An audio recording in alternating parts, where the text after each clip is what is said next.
Shalom, selamat pagi Bapak Ibu serta saudara yang dikasihi oleh Tuhan Yesus Kristus. Kiranya berkat, damai sejahtera dan sukacita dari Tuhan Yesus Kristus senantiasa menyertai kita sekalian. Sebelum kita mendengarkan firman Tuhan dan renungan, marilah kita berdoa. Tuhan Allah Bapa yang Maha Baik, kami sungguh bersyukur atas kebaikan dan kemurahan-Mu, karena Engkau Tuhan yang selalu melindungi dan memberikan pertolongan kepada kami. Jika saat ini kami akan mendengarkan sabda firman-Mu, kami memohon Tuhan mengurapi kami dengan Roh Kudus-Mu, agar kami dapat mengerti dan memahami apa yang Tuhan sampaikan kepada kami, sehingga iman dan karakter kami semakin hari akan semakin baik. Dan biarlah firman-Mu selalu membimbing kami di dalam kami menjalani kehidupan ini. Terima kasih Tuhan, kami serahkan doa dan sembahyang kami hanya di dalam nama Tuhan Yesus Kristus. Amin. Bapak Ibu serta saudara yang dikasihi oleh Tuhan Yesus Kristus, bacaan firman Tuhan saat ini diambil dari TB2 Amsal 15 ayat 27. Demikianlah sabda Tuhan. Siapa loba akan keuntungan gelap, mengacaukan rumah tangganya, tetapi siapa membenci suap akan hidup. Tema renungan saat ini adalah ikuti standar Tuhan. Bapak Ibu serta saudara yang dikasihi oleh Tuhan Yesus Kristus, suatu ketika seorang raja mengumpulkan orang-orang yang ahli dalam keuangan untuk membahas masalah penting menyangkut kesejahteraan rakyat. Raja sangat heran karena dalam 5 tahun terakhir ini negara sudah menyalurkan begitu banyak dana untuk perbaikan jalan-jalan yang rusak, untuk membuka lapangan pekerjaan baru, untuk membuka jaringan listrik dan telepon ke desa-desa kecil, dan membangun rumah sakit. Namun kelihatannya dana yang dikucurkan masih saja kurang dan tidak pernah cukup. Pertemuan sudah berlangsung hampir 2 jam. Namun belum jelas penyebab kebocoran uang negara tersebut. Saat itu juga seorang jenderal tua berkacamata yang sedang duduk di ujung meja berdiri dan mengambil balok es dari baskom di samping meja. Dia akhirnya memberikan es batu kepada orang di sebelahnya untuk dibagikan kepada semua orang di sekitar meja hingga mencapai orang terakhir di ujung meja. Saat es batu sampai ke orang terakhir, ukurannya tidak lagi sebesar saat pertama kali diserahkan kepadanya. Kini ukurannya mengecil, menjadi 1/4 dari ukuran sebelumnya. Kamu tahu apa maksud pelajaran ini? Tanya sang jenderal kepada semua yang hadir.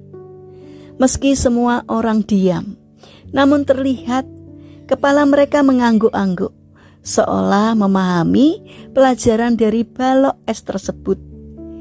Jenderal itu menjelaskan, semakin banyak tangan yang menerima operan es ini, semakin kecil esnya. Bapak Ibu serta saudara yang dikasihi oleh Tuhan, meskipun di mana-mana kita mendengar seruan dan himbauan menentang korupsi, namun praktek korupsi tetap juga terjadi. Korupsi adalah penyelewengan atau penggelapan uang negara atau perusahaan untuk kepentingan pribadi. Di dalam kitab 1 Timotius 6 ayat 10 berbunyi demikian. Karena akar segala kejahatan ialah cinta uang. Sebab oleh memburu uanglah beberapa orang telah menyimpang dari iman dan menyiksa dirinya dengan berbagai-bagai duka.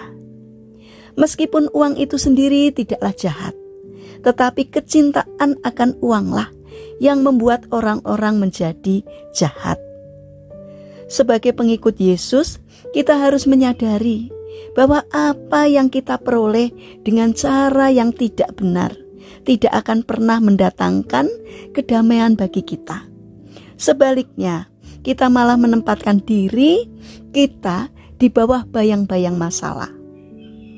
Bapak, Ibu, serta saudara yang terkasih, ketika Tuhan mempercayakan kita untuk menempati posisi yang baik dan tinggi di dalam pekerjaan kita, itu bukan dengan maksud agar kita mempunyai peluang untuk berlaku curang dan mengambil sesuatu yang bukan hak kita. Di dalam pekerjaan, korupsi mempunyai arti yang lebih luas. Selain korupsi uang, ada juga korupsi waktu dan korupsi barang-barang lain milik perusahaan yang kemudian diambil menjadi milik sendiri tanpa ada yang tahu. Ingatlah bahwa standar Tuhan tidak akan pernah berubah. Karena itu, ikutilah standar Tuhan supaya kita hidup jujur. Ketika kita bekerja dengan jujur dan setia, maka Tuhan sendiri akan menyatakan kemurahannya atas kita. Mari kita bangun karakter taat dan setia kepada Tuhan, agar kita dapat terhindar dari perbuatan tercela. Mari kita berdoa. Tuhan Yesus yang Maha Baik, jauhkanlah kami dari keinginan mencari keuntungan pribadi. Penuhilah hati kami dengan rasa syukur atas apa yang telah Engkau percayakan kepada kami. Bapa yang Maha Baik, saat ini kami teringat kepada saudara-saudara kami yang mengalami sakit atau lemah fisik. Kami memohon belas kasih dan kemurahan-Mu.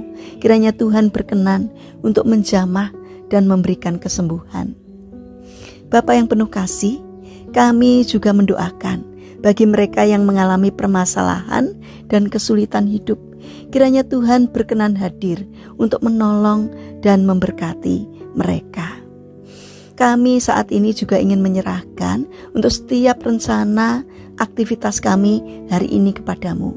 Kami memohon Tuhan yang menolong dan memberkati kami. Bapa yang penuh kasih, saat ini kami berdoa untuk pesta demokrasi di negara kami yang akan berlangsung bulan Februari ini. Kami memohon berkat-Mu supaya semuanya berlangsung dengan baik. Kiranya Tuhan bangun persatuan bangsa kami, supaya di ajang pemilu yang akan datang, semuanya dapat tercipta dengan baik, tidak terjadi perselisihan, dan kiranya Tuhan campur tangan sehingga semuanya akan berlangsung dengan baik. Terima kasih Bapa, kami serahkan doa ini hanya di dalam nama Tuhan Yesus Kristus. Amin. Puji Tuhan, Bapak, Ibu, serta saudara yang terkasih, kiranya firman Tuhan dan renungan hari ini dapat menjadi berkat bagi kita semua. Haleluya.